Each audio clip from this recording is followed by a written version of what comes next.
him out of jail. So let's pick up here in Acts chapter 12, verse 1. Now about that time, Herod the king laid hands on some who belonged to the church in order to mistreat them. Now, that seems to be what is going on in our nation today. There is a movement against Christianity. It's been going on for a while. No surprise there. It was just not very many years ago that the pastors in Houston, Texas, were being told that they were going to have to turn in their sermons, and the government would decide if they had hate speech in there and whether or not they could be presented to people.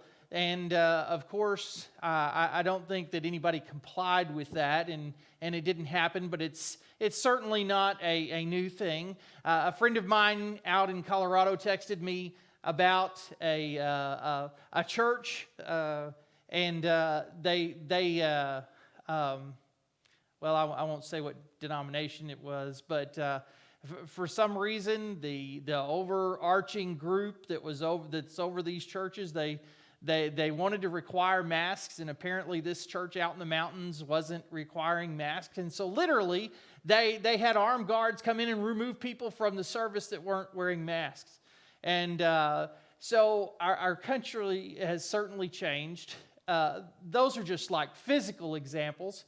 And of course, there's a great deal more that would deal with spiritual warfare and the way that people want to suppress those that are against the moves of God, want to suppress the things of the Bible, the truth that comes from the Bible. They don't want that to be spread because God will change lives with it. So here in the very first verse, Herod the king, he was rounding up those that belonged to the church in order to mistreat them. Verse 2, and he had James, the brother of John. So this is James and John, the sons of Zebedee.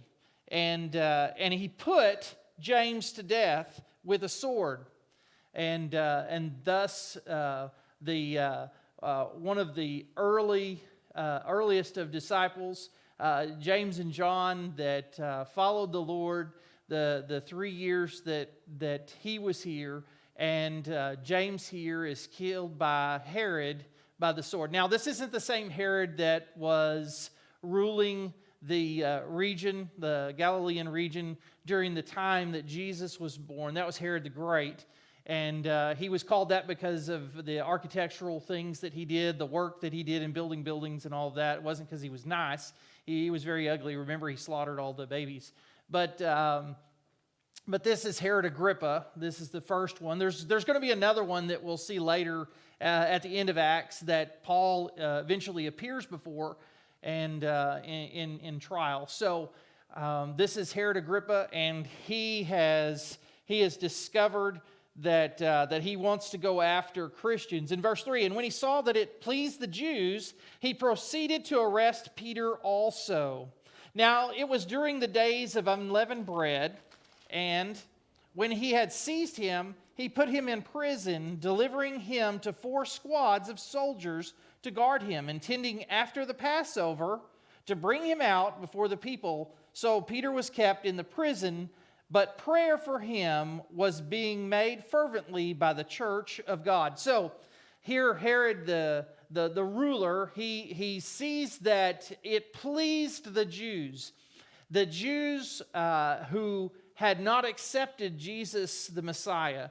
The Jews that saw this group growing and their power fading as the Lord had taught them about God's kingdom, and it was not a kingdom here on earth, but a spiritual kingdom. And so they were happy to see these Christians being killed. And so here, one of the well-known leaders of Christians, James, was rounded up and killed with a sword. And so he met a very unfortunate and harsh death. But that was his cue with the Jews to say, "Oh wow, that really kind of gets the ball going.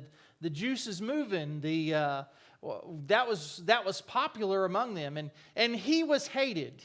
Herod Agrippa was hated because he was a half-breed in the first place, and so I won't dig too much into his history tonight, but he was seeking because he was so disliked and he was not accepted by the Jews. And now here the Jewish authorities are praising him. They are happy with what he is doing, and so he's like, man, this is my road in. This is the way that I'm going to keep these people under control. This is how I'm going to be made known as a good ruler, as somebody famous and special to these people. Now, he had always wanted to be accepted by the Jews and had never been. So now this level of acceptance was just coming out of nowhere, and he was realizing by persecuting the Christians, by killing the well-known ones like James, this was gonna earn him a lot of favor points.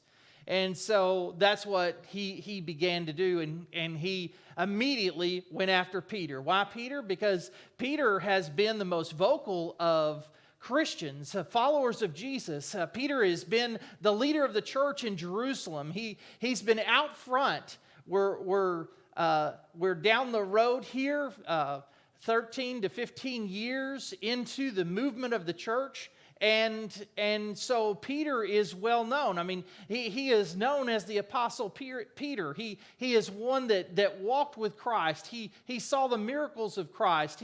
He saw Lazarus raised from the dead. He saw Jesus crucified, and then he spent time with him, 40 days with him. He ate and was with him alive when Jesus came back again. And that was proof of what Jesus had said about the resurrection, that we too would be raised again. And so they wanted to see him destroyed. And so he wasn't going to be able to do that. Herod knew that he couldn't do that against the customs of the Passover. And so this was during that time, during that festival. So he was waiting until that was going to be over, but he caught Peter. So he had him chained up and put in jail. And he did above and beyond to make sure that nothing happened, that Peter was not going to get away. He didn't just put him in jail. He put chains on Peter and chained him to one of the guards. And he didn't just chain him to one of the guards. He chained him to two guards. So here Peter's got one arm tied to one man and another arm tied to another man. And he's going nowhere. Going nowhere. And that's exactly where Herod wanted to keep him until the Passover was done, and then he would bring him out, he would have him executed, and he would gain even more favor with the Jews. And that's what he was looking for.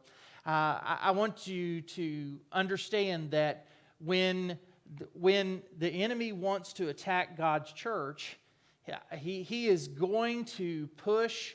He doesn't need people's favor, but the people that he's twisting, the people that he's confusing, the people that he has blinded their eyes to see, he has hardened their hearts. I mean, he is setting them up not to believe in God, and those people are the people that'll be just like Herod Agrippa here, where wow, okay, I'm going to gain favor by persecuting the Lord's people. And in our case, that we're not going to be known that way. It's just Christians, and we'll be known as bigots and haters and people who are a bunch of hypocrites and things like that. There'll be all kinds of labels put upon us.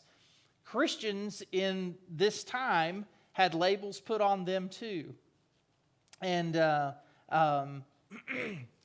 that's, as a matter of fact, that's the Christian term that we saw just a few weeks ago on Sunday morning when they were first called Christians in Antioch. That was little Christ. That was actually a derogatory term, the way that it was being said about them. But then Christian became a term that was not just enduring, but it was something that people wanted to be like Christ, and that's exactly what we were. But it was originally meant to be a negative thing. So Peter is there in jail, and in verse 5, what do we see? What is the church doing? What is the church doing about their situation? I want you to see this. They were praying for him fervently.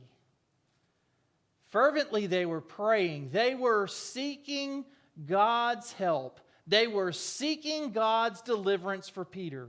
They were seeking an intervention. They were seeking the movement of God in Peter's life as he stood as a light for the church, as he stood as a light for the gospel, the telling the story of Jesus. They didn't want to see that light put out. They had just seen what had happened with James, the son of Zebedee, and they didn't want to see that happening with Peter. I think that with the death of James, who was a leader there in the church in Jerusalem, he was a disciple of Jesus that had walked with him, that they began to realize what a place that they were in. How much the enemy was using the people and confusing them to attack the children of God. Church, I want you to see that tonight as well, that people are never our enemy. They're not our enemy. But people that don't know God, that don't know Christ, they can be led astray to attack the church, that they can come against the church. The things that they do will cause great pain and great hurt in the church. And just like with James, we need to wake up to the things in our land, in our place, to realize the moral decay, the attacks upon the church. Listen, this is crazy, but the people that don't know God know how much they can change society by changing children and young adults. The church needs to realize that that's where the enemy is attacking so often and so hard and so deep. What we can do for young people today, young couples and young people growing up, it is so important because the enemy is trying to change their minds. He's planting seeds of doubt. He's planting seeds of anger and hatred and blame, and he's planting seeds of this need to be famous. He's planting seeds of that you're owed something, and that's what's going on all the time. We, the church, have got to stand up and get into the gap, and this is where it begins: fervent prayer. Fervent prayer. Christians, we've got to be praying for those that we know. Young people, middle-aged people, old people. Everybody that is being assaulted by the enemy, that the enemy is bringing an attack upon them. We have to realize that this is real and it's happening. And the death of James was waking up the church that the enemy wants to see the church hurt. God's people who have believed in God, people who are saved, people who are going to have their eternity secured, that they are going to be in heaven with God. They are going to be able to live. He wants to rob them of the joy of right now, and He wants to destroy the effect that their eternity can have on other people. That's what the enemy was trying to do, and he was trying to rock the church in these early years, killing James.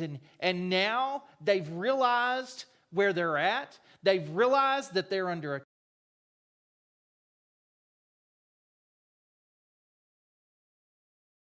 them dearly, and they begin to pray for Peter. And God responds, verse 6. And on the very night when Herod was about to bring him forward, that's the very night. So the Passover is finished. The festival is over. And Herod, he's about to make this thing happen where he's going to bring Peter out and kill him in front of everybody. Peter was sleeping between two soldiers, bound with two chains, and guards in front of the door were watching over the prison. And behold, an angel of the Lord suddenly appeared, and a light shone in the cell, and he struck Peter's side and roused him, saying, "Get up quickly," and his chains fell off.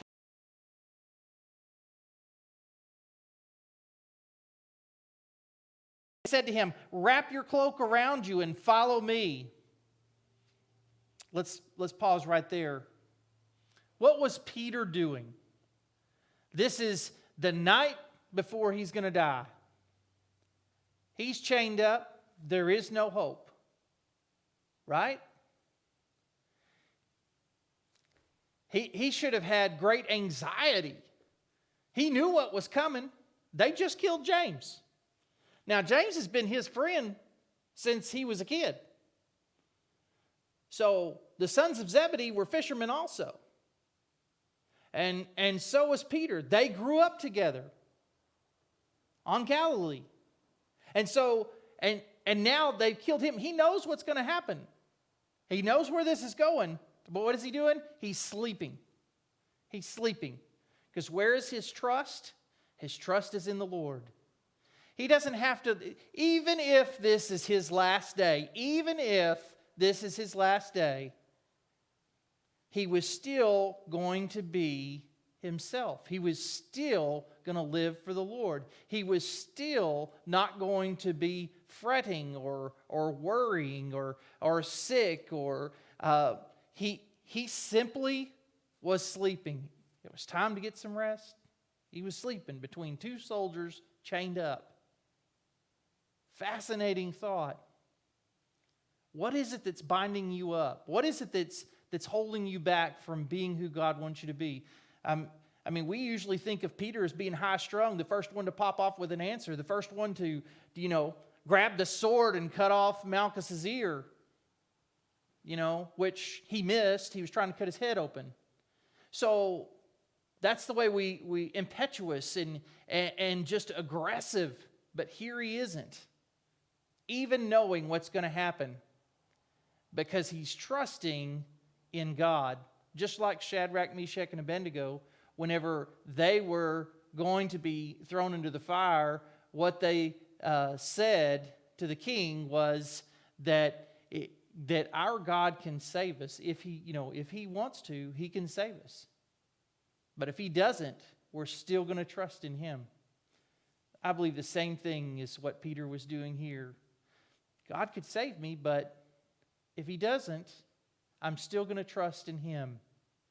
Is that the kind of attitude that you have with the things that are going on in your life? Have you begun to see some persecution? Have you begun to see some things that are against biblical understanding, against biblical thought, a biblical worldview? Of course you have. Has that begun to affect your life? If it hasn't, it soon will. Now, how are you going to approach those things? With fear and trepidation and being worried? Or are you going to trust in the Lord? I want to encourage you to trust in the Lord. No matter what's going on, just trust in him. So the angel comes in. He's all chained up. And he has to poke Peter in the side. Say, "Hey, buddy, get up. Time to go. We need to get out of here."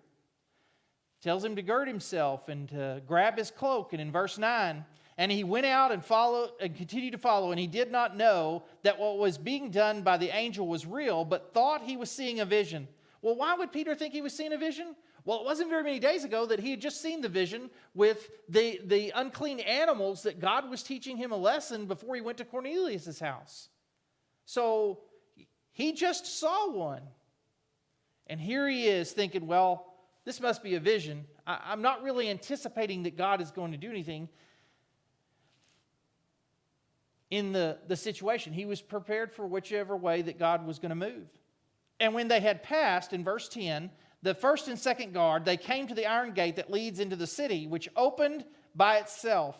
So I guess that was the first genie gate thing that came open. I think it was Angel Gate Company. Opened up the gate for him. And he went out and went along one street, and immediately the angel departed from him. And when Peter came to himself, and he said, "Now I know for sure that the Lord has sent forth his angel and rescued me from the hand of Herod, and from all that the Jewish people are expecting."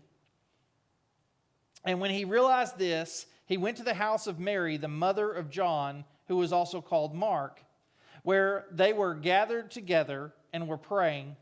And when he knocked at the door of the gate, a servant girl named Rhoda came to answer.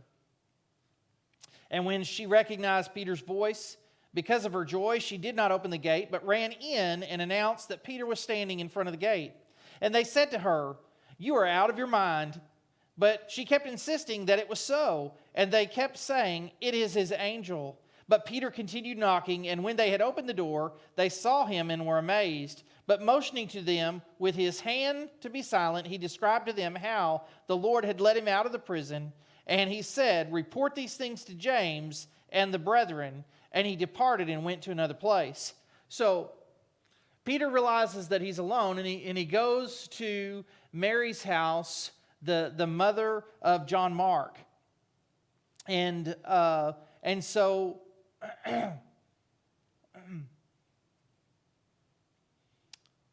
he said that in verse 11, "Now I know for sure that I'm not seeing a vision. That God's not just showing me something, but he's physically changed what was happening to me. He's delivered me. He's brought me out of that bondage."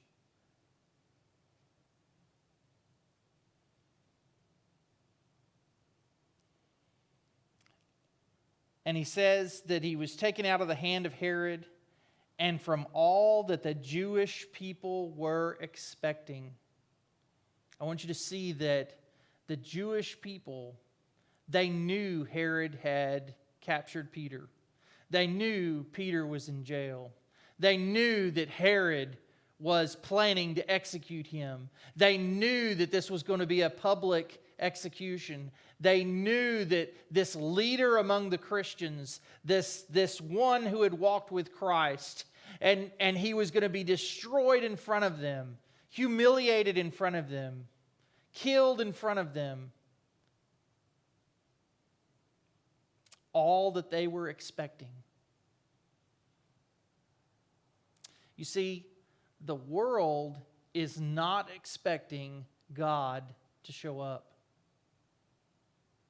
The world is not expecting God to show up. Christians, are you expecting God to show up? Are you ready to see a vision, a teaching, an understanding that God would let you know, like he let Peter know, that Peter was not in the right place? Peter had known for years that the message of Jesus was to go out to the Gentiles, everybody who's not a Jew. But yet, he was still playing the national Jewish thing. He was still playing the role of sharing the gospel and teaching about Jesus, that he was the Messiah. And he was doing it only with Jews until God showed him that vision. And then he was taken to Cornelius' house. The messengers came and got him. Now here, Peter wasn't seeing a vision, but God moved physically. Are you ready to see God show up in your situations? Are you praying fervently? Have you got other brothers and sisters in Christ praying fervently? Are you looking for those answers? Are you looking for the hand of God? Are you looking for that opportunity that God would place before you? Or are you so consumed about the what ifs and the I think this is going wrong and all of that that you can't see what God is trying to do? I want to encourage you to be looking for the movement of God in your life today. Now, he goes to the house, knocks on the door. The servant girl comes. She didn't let Peter in. She was so amazed, couldn't believe that he was standing there. Just didn't see that happening this way. And neither did the folks inside the house. They may have been asking for God's intervention, but they were not expecting to see it. They weren't expecting. I tell you what, prayer changes us. Prayer changes us. Now, they thought maybe he's already dead. It's his angel that we see. It's like the ghost of Peter outside. Herod's already killed him. And it says that Peter kept knocking on the door, and then they opened the door, and they were amazed. And then Peter tells them the story, the whole story of what God had just done. And he says, I want you to go and report it to James and the brethren. And then he went on from there. Now, this isn't the same James, the son of Zebedee, James and John. This is James, the half-brother of Jesus, that also wrote the letter of James here in the New Testament. But he was a leader in the church. He had already become one that was leading among the church. I always find him funny because Mary and Joseph had other children, James being one of them. And so when Jesus was walking the earth, were not following Jesus. When they saw him risen from the dead, now James is a believer in Jesus, that he is the Son of God. What Mary and those children endured, it'd been awful hard to accept the things that his mom told him. But after seeing Jesus alive, after seeing him crucified, that changed everything for James. Today, I believe that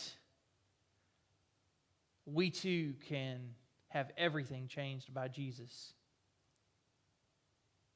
If you'll just open your heart to him, he'll make everything fresh and new.